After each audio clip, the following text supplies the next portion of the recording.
So I have a great interview for you on this one. You are going to hear from Mark Fisher. Mark Fisher was one of the co-founders of BLM in Rhode Island, staunch Democrat, completely against Donald Trump and his policies. He has now switched 180 degrees. You have to hear his reasons behind this. But this is a bigger story, because the bigger story right now is the black and brown communities in the United States of America are turning against the Democrats because their eyes are being opened to their deception. They realize the truth. These people are not for them. They have been using them only for their votes, and now they're trying to move on to other voting blocks, and the black and brown community is not having it. Even leaders in BLM are no longer having it. Check out this interview. Black Lives Matter, Rhode Island, Mark Fisher. Mark, thanks so much for joining the program. This is my favorite story of the day because it identifies with what I've seen in the barbershop. All the brothers, for some reason right now, are turning tides right now, and I just wonder, what is the big reason? I think personally, it's the duplicity of the Democrats, the hypocrisy. We're not stupid. The brothers are not stupid. We understand when someone's for us and when someone is not. And it's obvious that the Democratic Party is not for us. Yeah, I can't. Their policies actually strike at the heart of the black family and the nuclear family. Yeah, so, you were a part of Black Lives Matter. You founded it there.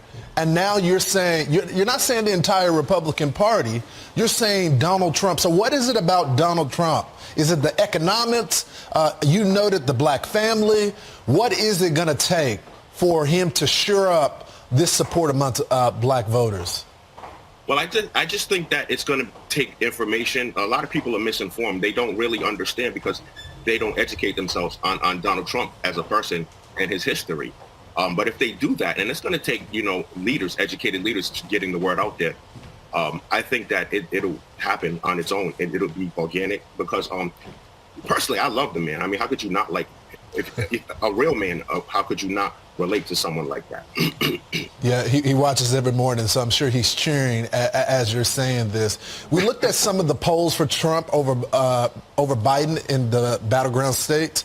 In 2020, it was 8%. Now in 2023, he has 22%. And that's just not black men. So the election is right around the corner. If you had the opportunity to talk to the former president, I'm sure he's watching right now, what would you tell him?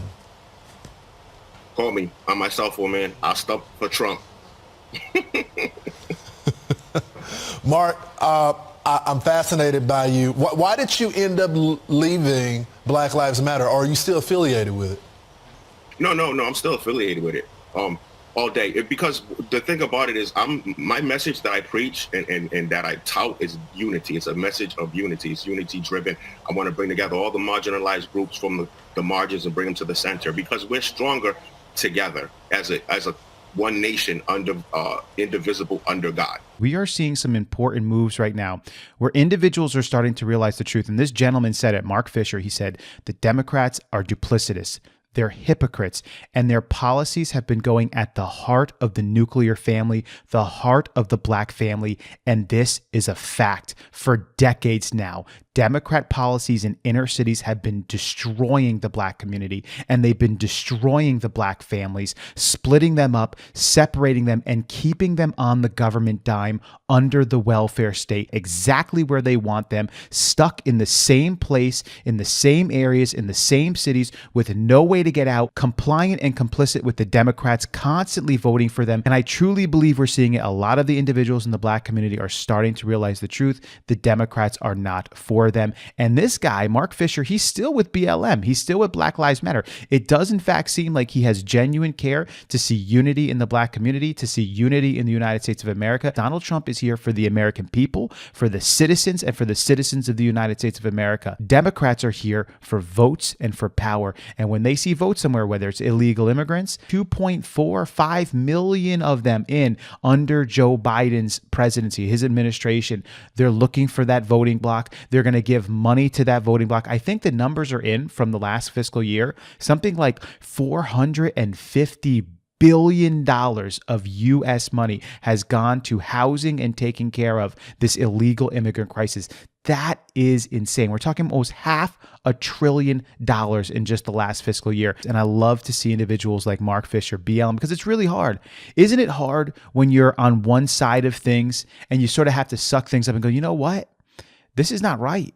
There's something wrong here. And you need to give a man like that credit. Somebody who can swallow their pride and say, no, I'm going to stand up for what's true and for what's right. And I see that the Democrats are wrong and they've been wrong and they've been fooling us. They've been pulling the wool over our eyes. They're fake. They're hypocrites. They have an agenda, and their agenda is not for us. It is against us. For this guy to stand up and say, I am no longer for this. I mean, it's hard to do that. I mean, even in his own community, I'm sure there's people who said, you cannot do this. And he said, no, I'm going to stand up for what's right. This is what it takes in our community. This is what it takes in the United States of America in order for us to see the change that we need. Individuals like this to rise up. And I believe in 2024 election, we are going to see Black Americans coming out and saying, we're done with you. You remember Joe Biden? You remember that racist comment that he made? If you aren't for me, then you're not Black. I mean, this is this old white guy. This is what they think. These old Democrats. This is what they think of the Black community. Like you belong to us. Your vote belongs to us. Again, I'm going to encourage you, share the video, share this interview with people. I think it's really important for them to see and for them to know it's okay. If you were on one side of things and you thought that it was one way and you have now realized, your eyes have opened up and you've realized, wait a second, these people are not for me. They are not for us. It is okay. And it is okay to stand up against it. And it is okay to stand up for what is right. So hopefully this encourages you guys today. As always, I'll catch you on the next one.